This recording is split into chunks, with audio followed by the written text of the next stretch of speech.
नमस्कार, स्वागत है आपका। आप देख रहे हैं तेज इंडिया लाइव न्यूज और मैं हूं आपके साथ आदेश कुमार। आइए आपको दिखाते हैं दिन भर की कुछ खास छोटी और बड़ी खबरें तेज इंडिया लाइव न्यूज के साथ। आपको बता दें खबर जनपद बिजनौर के थाना मंडावर क्षेत्र से, जहां तेज रफ्तार अज्ञात वाहन का कहर जारी। बाइक सवार को मारी जबरदस्त टक्कर। हादसे में बाइक सवार की मौके पर हुई दर्दनाक मौत। बता दें घटना से परिजनों का रो रो कर बुरा हाल। वहीं पुलिस ने युवक के शव को कब्जे में लेकर पोस्टमार्टम के लिए जिला अस्पताल बिजनौर भेजा। पुलिस अज्ञात वाहन की तलाश में जुटी। बिजनौर हरिद्वार मार्ग पर हुआ भीषण सड़क हादसा। थाना मंडावर क्षेत्र के इमामपुर गांव के पास की घटना। बिजनौर के मंडावर से संवाददाता गुड्डू भारती की देखिए खास रिपोर्ट। बता दें बिजनौर के थाना बड़ापुर क्षेत्र से खबर, जहां थाना बड़ापुर क्षेत्र में अज्ञात कारणों से झोपड़ी नुमा घर में लगी भीषण आग। घर में रखा शादी का सारा सामान, सोने चांदी के आभूषण सहित नकदी जलकर खाक। बता दें आपको, गरीब व्यक्ति ने बेटियों की शादी के लिए सामान लाकर घर में रखा था। घर में आग लगने से परिजनों का रो रो कर बुरा हाल है। दरअसल आपको बता दें जनपद बिजनौर के थाना बड़ापुर क्षेत्र के पक्का तालाब मोहल्ला क्षेत्र में शाहिद नाम के व्यक्ति की झोपड़ी नुमा घर में अज्ञात कारणों से भीषण आग लग गई। देखते ही देखते आग ने विकराल रूप धारण कर लिया, जिसमें घर में रखा शादी का सारा सामान जलकर राख हो गया। शाहिद ने बताया कि बेटियों की शादी करने के लिए सामान घर में लाकर जमा किया था, जिसमें सोने चांदी के आभूषण, मोटरसाइकिल और नकदी जलकर राख के ढेर में तब्दील हो गई। तब तक स्थानीय लोगों ने आग पर काबू पाया, जब तक सामान जलकर राख हो गया। आग की घटना से परिवार पर दुखों का पहाड़ टूट पड़ा है। बिजनौर के बड़ापुर से संवाददाता गुड्डू भारती की देखिए खास रिपोर्ट। नुकसान तो काफी हुआ भैया।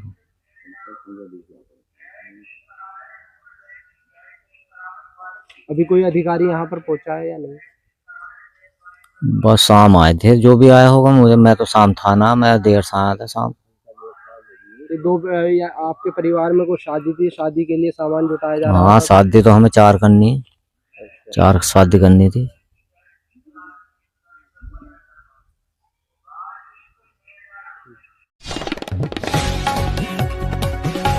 बता दें खबर जनपद बिजनौर के शेरकोट से, जहां शेरकोट में मंगलवार तड़के नेशनल हाईवे पर बड़ा हादसा हो गया। सुबह करीब 4:30 बजे शेरकोट अफजलगढ़ रोड पर मुबारकपुर कुंडे के पास ट्रक और घोड़ा बुग्गी आमने सामने भिड़ गए। टक्कर इतनी तेज थी कि 16 वर्षीय प्रशांत और एक घोड़ी की मौके पर ही मौत हो गई, जबकि 4 लोग गंभीर रूप से घायल हो गए। मृतक प्रशांत निवासी बुडेरन, पिता का नाम नरेंद्र है। घायलों में उनके दादा वीर सिंह 58 वर्ष, नितिन, महेंद्र और अलीम शामिल है। सभी को पुलिस ने मौके पर पहुंचकर अस्पताल भिजवाया। प्रशांत के शव को पोस्टमार्टम के लिए भेज दिया गया है। हादसे के बाद ट्रक चालक फरार हो गया। शादी से लौटते समय हुआ हादसा। घायलों ने बताया कि वे अफजलगढ़ में एक शादी समारोह से बारात चढ़ाकर लौट रहे थे। जैसे ही वे हाईवे पर पहुंचे, वन वे ट्रैफिक की वजह से सामने से आ रहे ट्रक ने उनकी बुग्गी में जोरदार टक्कर मार दी। स्थानीय लोगों का कहना है कि हाईवे पर वन वे ट्रैफिक व्यवस्था पिछले 1 महीने से लागू है। इसी दौरान यह तीसरा घातक हादसा हुआ है। अब तक 3 लोगों की मौत हो चुकी है और दर्जनों घायल हुए हैं। लोग इस व्यवस्था पर नाराजगी जता रहे हैं और प्रशासन से तुरंत सुधार की मांग कर रहे हैं। वहीं थाना प्रभारी वीरेंद्र कुमार ने बताया कि मामले की जांच जारी है और फरार ट्रक चालक की तलाश की जा रही है। बिजनौर के शेरकोट से संवाददाता राकेश कुमार की देखिए खास रिपोर्ट। नाम ध्यान है? अच्छा, चलो पता कर लेंगे। तो कितने बजे सुबह यहाँ कितने लगे? 3:30 और ट्रक वाला तो वो तो भाग गया फिर। डंपर था, ट्रक था? ट्रक नहीं, खनन वाला डंपर था क्या? गन्ने का तो नहीं था? गन्ने का जी। तो कल कब गए थे आप लोग? सोमवार में? सोमवार में हम गए थे इधर से 5 बजे।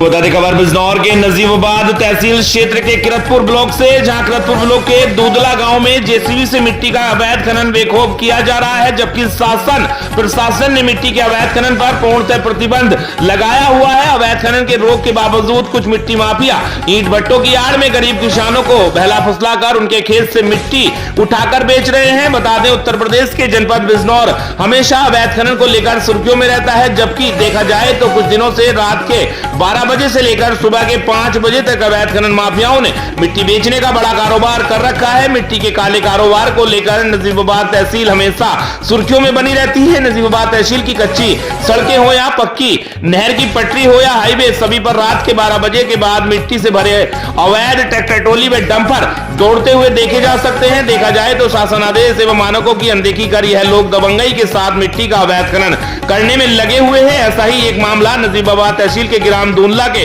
ग्राम गुनियापुर रोड स्थित डैम के पुल के पास में देखने को मिला, जहां पर अवैध खनन माफिया दिन दहाड़े जेसीबी मशीन से खेत से मिट्टी का अवैध खनन करते नजर आए। जिस गांव से होकर मिट्टी के ट्रैक्टर ट्रॉली गुजर रहे हैं, वहां के ग्रामवासियों का कहना है कि यह लोग ज्यादा चक्कर लगाने को लेकर ट्रैक्टर ट्रॉली तेजी के साथ ले जा रहे हैं। जिस गांव के रास्ते से यह लोग ट्रैक्टर ट्रॉली ले जा रहे हैं, वह रास्ता बहुत ही तंग है, जिस कारण हमारे घर की महिलाएं एवं छोटे बच्चों के लिए खतरा बना हुआ है। जिस पर हम ट्रैक्टर वालों से कहते हैं कि ट्रैक्टर आराम से ले जाओ और लेकर आओ, तो वह हमें भी उल्टा धमकाने लगते हैं। उधर ग्रामवासियों का कहना है कि अगर मिट्टी से भरे ट्रैक्टर ट्रॉलियों की जद में ग्रामवासी या बच्चे आ गए या कोई बड़ा हादसा हो गया तो उसकी जिम्मेदारी प्रशासन की होगी। एक बड़ा सवाल पैदा होता है कि मिट्टी के काले कारोबार के लिए मिट्टी माफियाओं को रात के समय मिट्टी के अवैध खनन करने की परमिशन कहां से प्राप्त हुई है, जबकि जिले में मिट्टी के खनन पर पूर्णतः प्रतिबंध है। जो फिर इसके संरक्षण में मिट्टी का काला कारोबार किया जा रहा है। अगर जल्द ही प्रशासन ने मिट्टी के अवैध खनन को लेकर कोई ठोस कदम नहीं उठाए तो मिट्टी खनन माफिया अपना साम्राज्य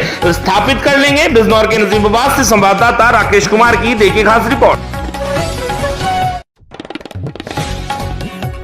आपको बता दें खबर उत्तर प्रदेश के जनपद बदायूं से, जहां भारतीय किसान यूनियन भानु के पदाधिकारियों ने किया निरीक्षण। जिलाधिकारी के आदेशों की उड़ाई जा रही धज्जियां। बता दें भारतीय किसान यूनियन भानु के जिला संगठन मंत्री अनिल ठाकुर व जिला उपाध्यक्ष नवीन गोस्वामी ने विभिन्न केंद्रों का निरीक्षण किया। निरीक्षण के दौरान जिलाधिकारी के आदेशों की खुलेआम अवहेलना सामने आई। पदाधिकारियों ने बताया कि देवानगरी कन्या इंटर कॉलेज को छोड़कर अन्य सभी निर्धारित केंद्रों नगर पालिका कन्या इंटर कॉलेज, मीराबाई विद्यालय, प्राथमिक विद्यालय तथा प्राथमिक विद्यालय नेहरू पर कोई भी बीएलओ उपस्थित नहीं मिला। जिलाधिकारी के स्पष्ट निर्देशों के अनुसार बीएलओ को सुबह 7 बजे से ड्यूटी पर बैठना अनिवार्य था, लेकिन सुबह 11:30 बजे तक भी अधिकांश बीएलओ नदारद दिखे।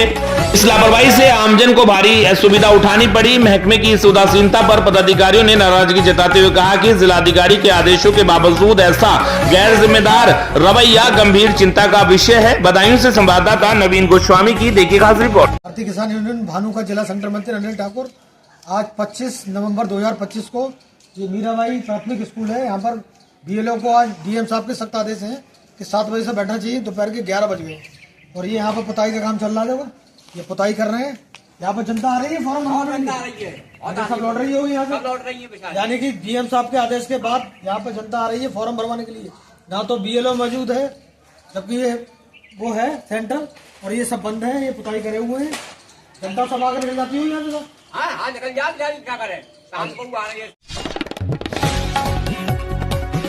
आपको बता दें खबर उत्तर प्रदेश के जनपद चंदौली से, जहां चंदौली के मुगलसराय थाना व स्वाट सर्विस प्लान पुलिस टीम की संयुक्त कार्रवाई में हत्या की घटना का सफल अनावरण करते हुए साजिश रचने वाले 7 अभियुक्तों को किया गया गिरफ्तार। बता दें षड्यंत्र में सम्मिलित मुख्य अभियुक्त सहित कुल 3 अभियुक्तों को गिरफ्तार किया गया है। बता दें आदित्य लांगे पुलिस अधीक्षक चंदौली द्वारा अपराध व अपराधियों के विरुद्ध प्रभावी कार्रवाई हेतु दिए गए निर्देश के क्रम में अनंत चंद्रशेखर आईपीएस अपर पुलिस अधीक्षक सदर व कृष्ण मुरारी शर्मा क्षेत्राधिकारी पीडीयू नगर के कुशल पर्यवेक्षण में मार्गदर्शन में प्रभारी निरीक्षक मुगलसराय गगनराज सिंह के कुशल नेतृत्व में स्वाट सर्विस टीम व मुगलसराय पुलिस टीम की संयुक्त कार्रवाई द्वारा थाना मुगलसराय क्षेत्र अंतर्गत हुए हत्याकांड में प्राप्त साक्ष्यों में गठित पुलिस टीमों द्वारा करीब 300 सीसीटीवी फुटेज देखे गए, जिसके आधार पर दिनांक 25/11/2025 को समय करीब 1:30 पर ओम प्रकाश जायसवाल पुत्र स्वर्गीय मानिक चंद जायसवाल उम्र 65 वर्ष निवासी मकान नंबर 418 लोट नंबर 002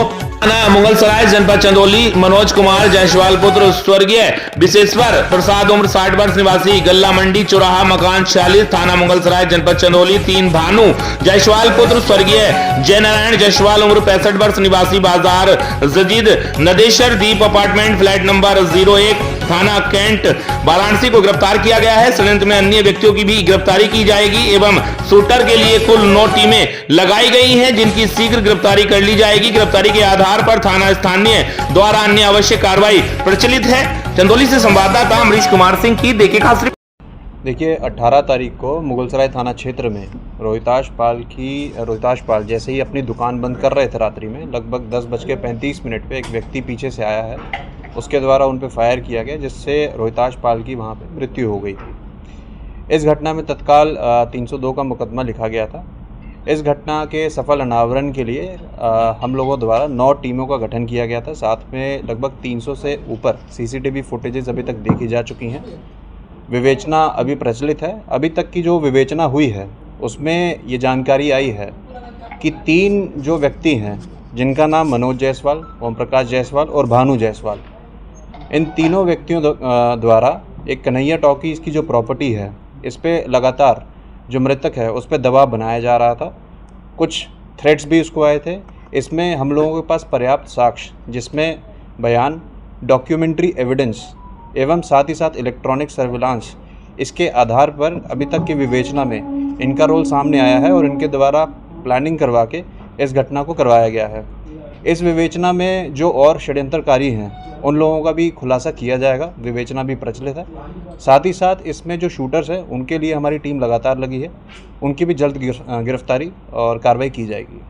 शूटर्स अभी गिरफ्तार नहीं हुए हैं और जो गिरफ्तार हुए वो बता रहे हैं कि ये फर्जी फंसाया गया है हमको। तो देखिए, पर्याप्त साक्ष्य आपको बताया गया है, उसके आधार पे ये सारी कार्रवाई की जा रही है। इसमें कहानी क्या निकल के आई, जो हत्याकांड अंजाम दिया गया, इसमें मोटिव क्या निकल के आया? मोटिव क्लियर है। इसमें कन्हैया प्रॉपर्टीज़ के बारे में आपको बताया है।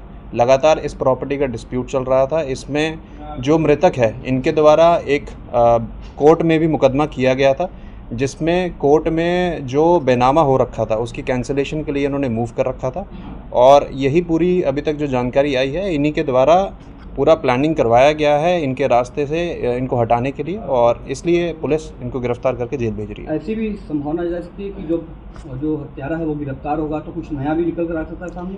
देखिए, पर्याप्त साक्ष्यों के आधार पर पुलिस द्वारा कार्रवाई की जा रही है और आपको जो भी चीज़ें होंगी और जैसे ही बाकी कार्रवाई होगी उसमें आपको संज्ञान में डाली जाएंगी। परिवार को धमकी की बात आ रही है, तो क्या ये धमकी में यही लोग शामिल थे कि कुछ और भी रैकेट इसमें शामिल है? देखिए, अभी तक वही बताया मैंने, पर्याप्त एविडेंसेस, जिसमें साक्ष्य, जिसमें स्टेटमेंट्स हैं, जिसमें डॉक्यूमेंट्री एविडेंस है और इलेक्ट्रॉनिक सर्विलांस, इन तीनों के आधार पर इनको जेल भेजा जा रहा है। और बाकी रही परिवार की बात, उनको परिवार को लगातार सुरक्षा दी जा रही है और जो अन्य षड्यंत्रकारी हैं या शूटर्स हैं उनकी भी तत्काल गिरफ्तारी की जाएगी। आपको बता दें खबर चंदौली से, जहां चंदौली में उत्तर प्रदेश शासन की मंशा के अनुरूप मिशन शक्ति अभियान फेज 5 के अंतर्गत पुलिस अधीक्षक चंदौली आदित्य लांगे के निर्देशन में जनपद के समस्त थानों द्वारा बाजारों, ग्रामीण क्षेत्रों व अन्य स्थानों पर महिलाओं बालिकाओं को जागरूक करने के साथ ही महिला संबंधित समस्याओं के निस्तारण कराने के संबंध में जागरूक किया गया। महिलाओं एवं बालिकाओं के साथ जुड़कर उन्हें सशक्त एवं सुरक्षित वातावरण देने का निरंतर प्रयास किया जा रहा है। जागरूकता कार्यक्रम के दौरान महिलाओं के संबंध में संचालित योजनाओं तथा मुख्यमंत्री कन्या सुमंगला योजना, Beti Bachao Beti Padhao, one stop centre, 181 महिला हेल्पलाइन, पति की मृत्यु उपरांत निराश्रित महिला योजना, प्रदेश में स्थापित महिला शरणालय, शक्ति सदन व सखी निवास योजनाओं के बारे में बताया गया। साथ ही साथ महिलाओं व बालिकाओं को संरक्षण प्रदान करने वाले प्रमुख कानूनों यथा घरेलू हिंसा से महिलाओं का संरक्षण अधिनियम 2005, कार्यस्थल पर महिलाओं का लैंगिक उत्पीड़न निवारण प्रतिषेध और प्रतिशोध अधिनियम 2013, दहेज निषेध अधिनियम 1961 संशोधित 1986 तथा गर्भधारण पूर्व और प्रसव पूर्व निदान तकनीक अधिनियम 1994 के प्रमुख प्रावधानों के बारे में आमजन को जागरूक किया गया। चंदौली से संवाददाता विद्या। आपको बता दें खबर बिजनौर के अफजलगढ़ से, जहां सड़क सुरक्षा जीवन रक्षा अभियान में ई रिक्शा चालक बैठक आयोजित। बता दें ई रिक्शा चालकों को पुलिस ने रिफ्लेक्टर किए वितरण। बता दें मंगलवार को पुलिस क्षेत्राधिकारी आलोक सिंह की अध्यक्षता में अफजलगढ़ कोतवाली प्रांगण में नगर सहित ग्रामीण क्षेत्र के ई रिक्शा चालकों के लिए एक लाइव LED पर जागरूकता अभियान कार्यक्रम आयोजित किया गया, जिसमें भारी संख्या में ई रिक्शा चालक शामिल हुए। पुलिस ने चालकों को यातायात नियमों के प्रति जागरूक किया और बुजुर्ग ई रिक्शा चालक लोगों की आंख की जांच कराई। सड़क सुरक्षा जीवन रक्षा अभियान का मुख्य उद्देश्य क्षेत्र में बढ़ते हादसों को रोकना है, जिसके लिए पुलिस का व्यापक प्रयास किया जा रहा है। क्षेत्राधिकारी आलोक सिंह ने रिक्शा चालकों को संबोधित करते हुए कहा कि सड़क पर चलते समय शराब का सेवन न करें, क्योंकि आपकी सुरक्षा के साथ रिक्शा में बैठी सवारी की सुरक्षा आपकी जिम्मेदारी है। वहीं वाहन को मोड़ते समय रिफ्लेक्टर इंडिकेटर का इस्तेमाल करें, ओवर स्पीड से ई रिक्शा न चलाएं और यातायात नियमों का पालन करने की अपील की। पुलिस ने सभी ई रिक्शा चालकों को रिफ्लेक्टर दिए। इस मौके पर थाना अध्यक्ष राम प्रताप सिंह, एसएसआई श्रीपाल, एसआई जयवीर सिंह सहित क्षेत्र के ई रिक्शा चालक मौजूद रहे। अफजलगढ़ से संवाददाता अजमल हसन की देखिए खास रिपोर्ट।